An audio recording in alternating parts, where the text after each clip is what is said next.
Hello everybody, welcome back to the MC2 series of seminars that we're doing. My name is Ralph Jeswald. We're here to talk today about the second component of our MC2 strategy, optimizing performance. You'll recall from the last session, if you were here with us 2 days ago with Bill's presentation, we talked about the first component called identifying and managing costs. And you'll recall from that session that the real importance of understanding costs was a main criteria of managed care. And Bill did a nice job of illustrating that and actually talking in very, I should say, specific terms about the importance of budgeting and new budgeting techniques. Today's session is going to be about optimizing performance. We'll talk a lot about that as we get going. Optimizing performance, our second component of MC2, is really about how you, as an agency, streamline your processes and everything that you do to really leverage the fixed costs in a way that helps you deliver services in the most efficient way. Organizational changes, as you recall, has to do with things that may have to occur in your agency in terms of structure, things that might help you to provide services more efficiently, for example, sharing administrative services between agencies. We'll talk about that at our next session. And then finally, our fourth component of managed care, managed cost, MC2, is about monitoring, auditing, and following up. Now, you're all familiar with regulatory compliance. This goes a little bit beyond that. It has to do really with, in addition to regulatory compliance, it has to do with managing the processes, looking for ways to continuously improve, and looking for metrics that are most meaningful in proving all that out. So there's a lot to cover in 30 minutes. Enjoy the session, and here we go. Optimizing performance. To maybe start the discussion on optimizing performance, as Bill pointed out 2 days ago, the real importance of managed care, managed costs is really to reduce costs. That said, however, once the costs are understood and managed, really the benefits of that are really in how you can improve to not only sustain as an agency, but also to continue and prosper into the future. I guess one example of that might be something that you are familiar with. In the manufacturing world, there's a quality standard called ISO 9000. You may be familiar with that. And the original intent of that was actually to document and have procedures and best practices documented so that all of the things that are best in how products are produced, etc., are repeated, and therefore ensuring quality. But the benefit of that, companies have found over the years, is not so much the documentation, but what results come from that. And that really is efficient workflow, improved quality, and people working smarter. So in a similar sense, even though a big part of managed care is a reduction of costs, the benefit, and this is really something that we would like to promote here, is that it really, in a sense, forces us to look at what we do in a smarter way. And today's session is going to be just about that, how we can look at ways to improve what we do in this managed care world. Optimizing performance, these would be the components of that. Tracking outcomes, certainly that's important, especially with the trend toward personal outcome measures. Outcomes are going to be very critical in how we measure those. Measuring quality, certainly those services that are not of the highest standards really will not be used in the managed care world. Eliminating unproductive activity and waste. That's something that we're going to talk a little bit more about today. There's actually a poll on that. We'll get interested to see how that all turns out for everyone. Improving processes, another component of optimizing performance. This really has to do with continuous improvement. It's a thought process that really is critical in this kind of environment. And then finally, redirecting resources. It's not so much about cutting costs as it is about understanding costs and how to redirect to activities that have more value. So these are the things we're going to talk about today, and hope it'll be some value to you. MC2 optimized performance really is lean thinking. Now that's a term that maybe some of you have heard about in the past. I guess I could also say that lean probably has a negative connotation in lots of circumstances. We were called upon a few years ago when the Erie County had a pilot program on pay for performance, where we were asked to come in and try to translate the language of Lean and Six Sigma, et cetera, into something that agencies, not-for-profit folks, social workers, et cetera, could find a little more meaningful and less threatening. That said, Lean does unfortunately have a bad connotation in certain circles, but that's really not the original intent of Lean. In fact, it's just the opposite. A lot of people may think that Lean thinking has to do with cutting, doing more with less. That's not necessarily true. Where did it start?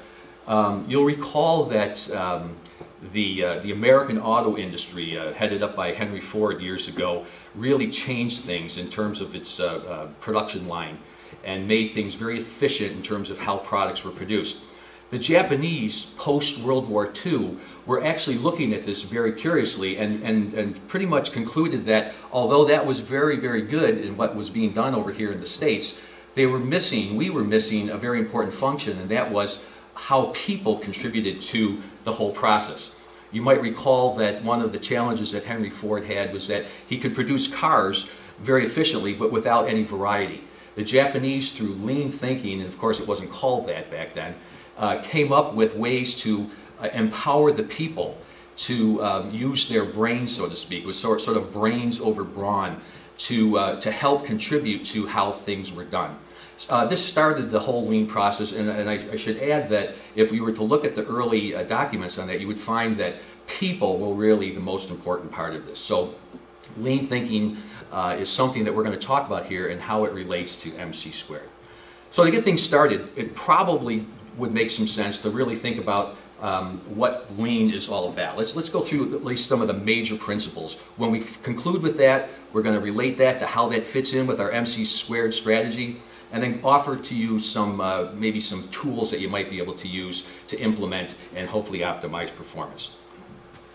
Okay, so one of the first principles of lean thinking is the concept of value and value stream. In our old world, and in fact many other types of industries, value is sometimes mistakenly interpreted as the value that we provide in terms of how we interpret it. But frankly, it's just the opposite. Value is determined by the consumer, or the person who is the beneficiary of the goods and services we produce. In our world of OPWDD, it's really the world of people we serve. So what is the predetermined value of services that we provide? That's something that we have to get our minds around, that we don't necessarily dictate that, especially in a managed care world. Value is determined by the person who receives the services. Flow or pull. This is a concept whereby processes are pulled or initiated by the customer or person served. I brought a little prop with me that may be familiar to some people. Okay, if you go to Delta Sonic, this is something that you're going to see. There's a person at the door holding up the sign saying pull forward, and then when you get to a certain point, they say neutral. Now there's a reason they do this. It isn't just because they can't yell loud enough. It's to keep the flow moving very consistently, because they know that with every car that goes through their line, and if they're as close as they can be and there's no gap in the flow, that's money in their pockets. So mission accomplished on their end. In our world of serving people with developmental disabilities, it has to do with a continuous flow of services as needed so that there's no gap and waste in the system. Perfection. This is often a misunderstood word too. Now this really has to do with the Six Sigma world. Six Sigma is actually a quality improvement discipline. We won't go into technically what it is, although it's a system that a lot of companies use to determine how, I should say, the level of quality that they're willing to embrace, because quality does have a cost to it. A Six Sigma statistic basically says that a company is willing to accept 3.4 defects per 1 million occurrences, per 1 million occurrences of potential defect. Now that's pretty much close to zero defect. But depending on the complexity of the organization and the services or products provided, that is something that is actually attained. A few examples. If we were willing to say we would accept a 99% level of quality, we'd be willing to say that 20,000 pieces of lost mail would be acceptable per hour versus a 6 Sigma level of 7 lost articles per hour. Another one, 200,000 wrong prescriptions per year administered versus 68 per year under a 6 Sigma. So that's 99% versus 99.999% accuracy. Here's the one that's probably most disturbing if you're a frequent flyer. 2 short or long landings per day at a major airport if we were 99% accurate versus 1 every 5 years. So the impact of trying to strive for perfection is really important. Now again, in our world, there's a certain level that's okay because there's not as complex issues involved, for example, like landing a plane. But the point here is that seeking perfection or continuous improvement is really how we manage in a managed care environment. People, the most important piece. Real quick story on this. Disney World, you may be familiar, has a pretty extensive training program. We were the recipient of that years ago when I took my family to Disney World, and we were in line for the racetrack at Epcot. It was relatively new at that point, and after waiting for 3 hours, it went down. And needless to say, I was somewhat frustrated. So at that point in time, I heard somebody whistle to me. I looked over, and it was a gentleman who was in the maintenance department, and he was reaching in his pocket, and he said, flagged me to come over, and he said asked me how many were in my party. I mentioned, he said, here's a few passes. When the ride gets back up, feel free to walk up the back entrance here and get back on. Totally changed my whole perception on quality and service at Disney World. The point I learned much later in my career, that when I learned about Disney World, is that that is something that happens all the time. So people, very important part of lean thinking, contrary to what might be the common perception. Elimination of waste, we'll talk a little bit more about that as we go through this in the next 15 minutes. Okay, now last year in May, we did an FMA presentation as we typically do, and the topic was actually on lean thinking. We took a little bit of a risk with that for reasons I just mentioned in terms of whether lean would be understood in the proper context. And we stumbled upon this particular slide that you're looking at right now. This actually came from OPWDD in a presentation they had done a couple months prior. And if you look at the narrative that's in red, you can see that those words, those sentences, those concepts are directly related to what we just covered in lean. For example, encourage cost-effective supports and services and promote efficiencies. It all has to do with this continuous improvement, pursuit of perfection. Facilitate timely payments. Again, a sense of working smarter.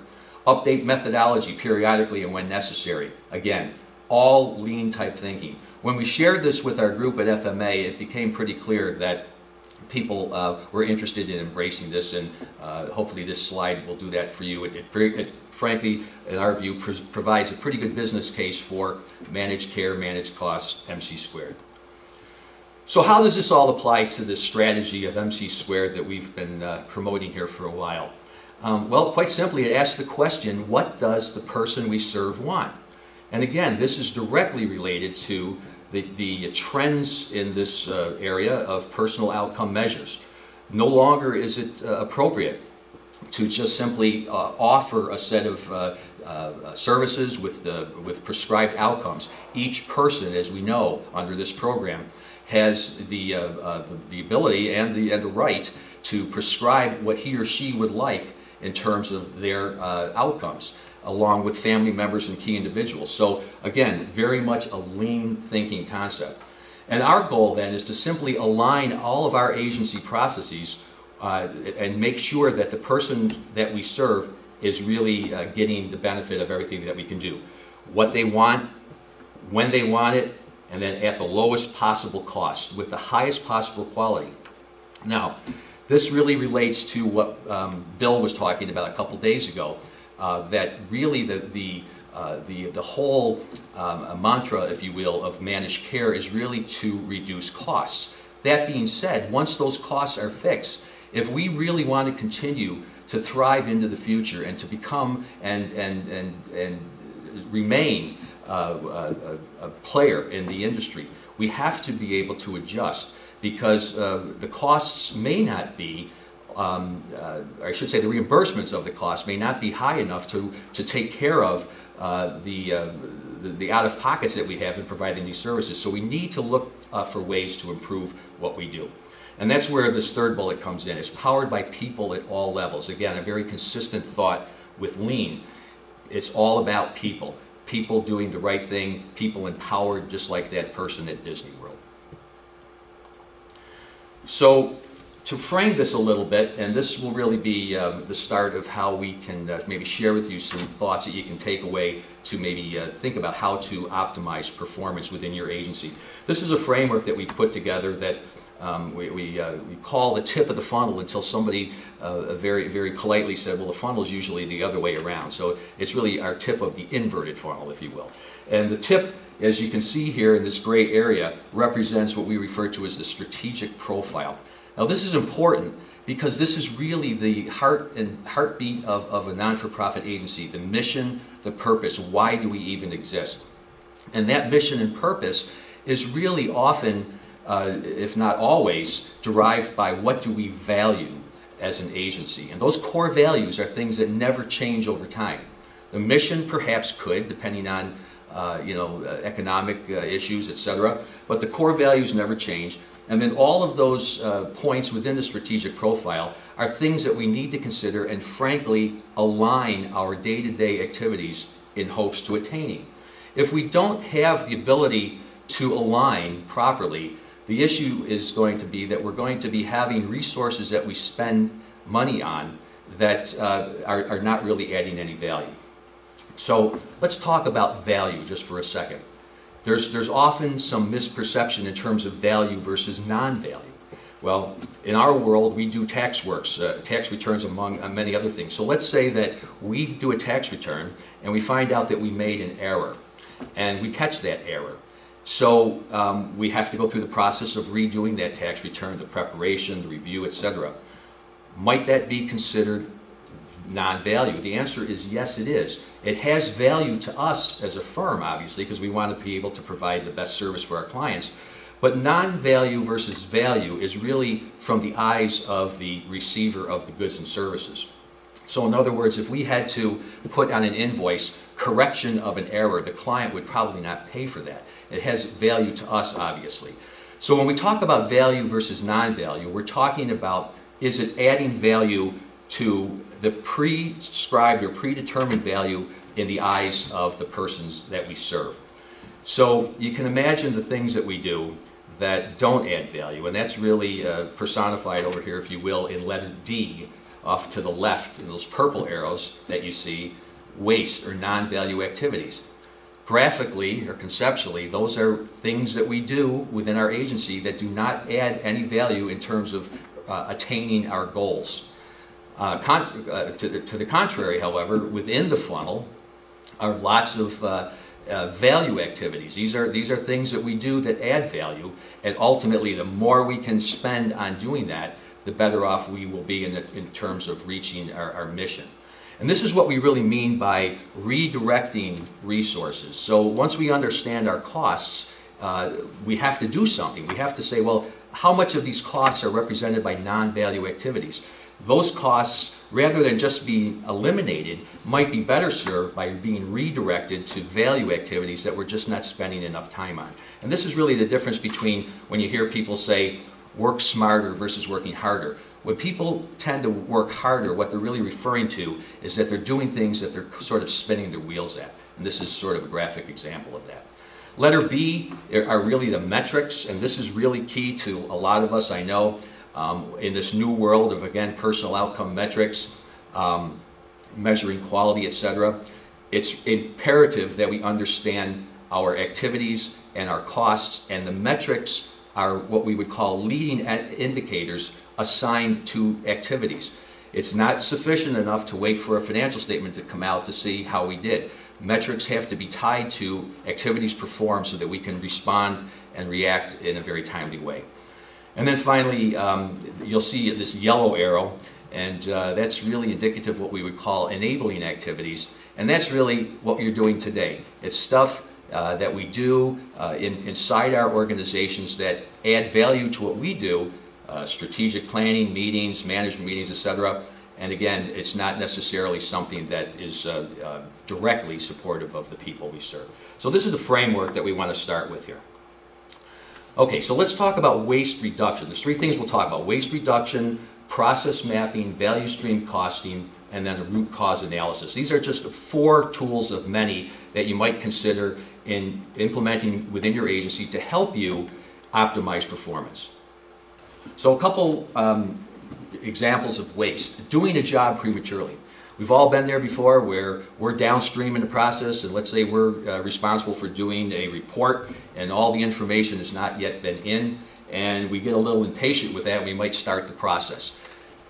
And then ultimately what typically will happen is that we get through as far as we can go, and then the information finally comes in and we find out we probably shouldn't have started because now we have to do it over. The information changes everything.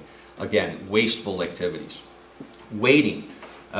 Just the opposite. If the person is not doing their job timely enough for the person downstream in the process, there's certainly a risk of waste of waiting. Movement of material. This really, material really relating more to a manufacturing environment, but movement of paper, let's say. There's a lot of us that are still using manual systems, and that paper, for example, if there's sign-offs that have to occur, that has to occur. Those papers are shuffled around, oftentimes different locations, and as opposed to using an electronic format. Again, very wasteful in terms of resources being consumed unnecessarily. Inventory, just by nature of having too much inventory, is wasteful because it just is stored and not used. But there's also a risk here where we may not have centralized purchasing, for example, where each home, for example, is buying their own equipment or supplies, not knowing what might be available somewhere else. And we may run the risk of having too much on hand and, again, waste, where dollars could be used elsewhere by being redirected to something more valuable. And then finally, motion waste. This is motion of us.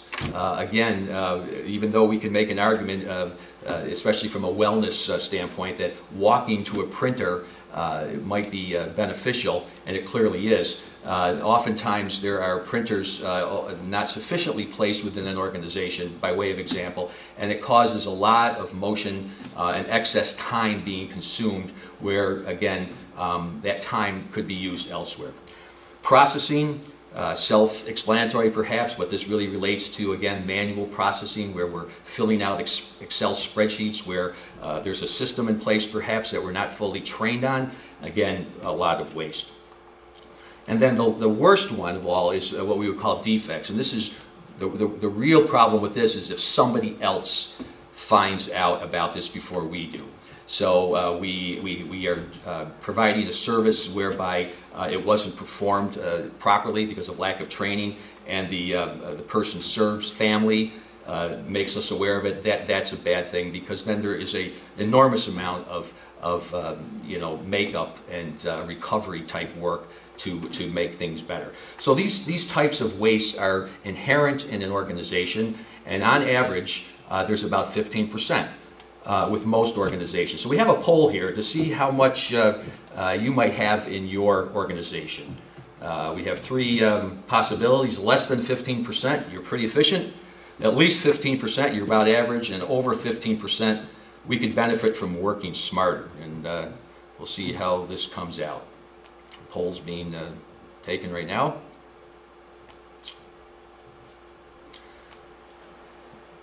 We find typically that 15% does really come out okay. 40% of you have voted so far, and we'll just wait a couple of seconds. We've got 80% of you in, and just waiting for the results. Okay, 10%. Looks like we have about 10%, less than 15%. We've got at least 15%, the majority, and over 15%, a few of you. So we can send you those results as we get those finalized. So they're still coming. It looks like the majority was the last one, over 15%.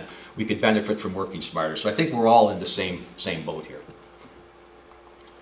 Okay, another tool is what we call value stream costing.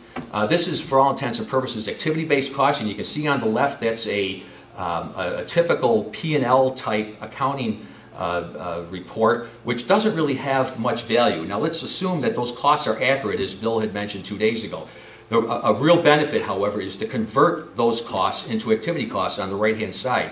And you can see that the $290,000 now has been reclassed as activities.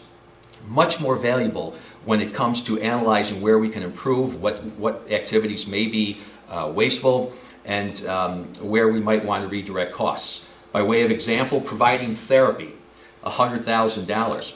Well, what does that essentially mean? Is that best practice? Are we spending too much? If we are spending too much per person served, is there a reason why? Is there perhaps some kind of tools that we need? Are we sharing equipment for the therapy? Things like that come into play. And by looking at our costs in an activity basis, we can actually determine where there's benefits and frankly, where there are places to improve. So this is what we would call value stream costing.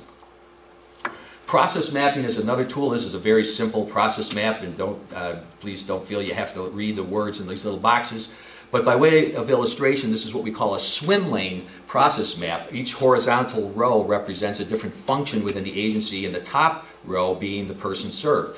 And as we perform activities, we illustrate those within these swim lanes. And this is a real easy way to see the handoffs, if you will, from step by step. Passage of time is left to right. And you can see in this example, there's an activity that we wanted to eliminate because it wasn't adding any value. And those resources would then be freed up to be redirected to something else that would have some value in attaining our vision and mission. And then finally, another tool here is a root cause analysis. A simple tool is just simply asking the question why 5 times when we've come up with a problem. Why did that occur? This is a little more robust process. It's called a fishbone analysis. You can see absenteeism on the right is the issue, and then 4 quadrants here: supervision, personnel, training, and insufficient support are all possible root causes with even deeper reasons as to why that might be happening. So absenteeism is the issue. What's the root cause? When you find the root cause, you have a better chance of trying to fix it. Okay, so we've got about a minute or two to wrap up here, and to try to tee things up for the next session where we talk about organizational change, our family budget metaphor here is continuing. And in this situation here, and we will send you this slide so you can prepare unless you want to write these questions down now, but we have a situation where our family is growing, challenging individual needs or changing individual needs. The daughter is going to a private school, the son wants travel sports, and then we have some new tax law changes, property tax increases, healthcare law changes, all affecting the family budget.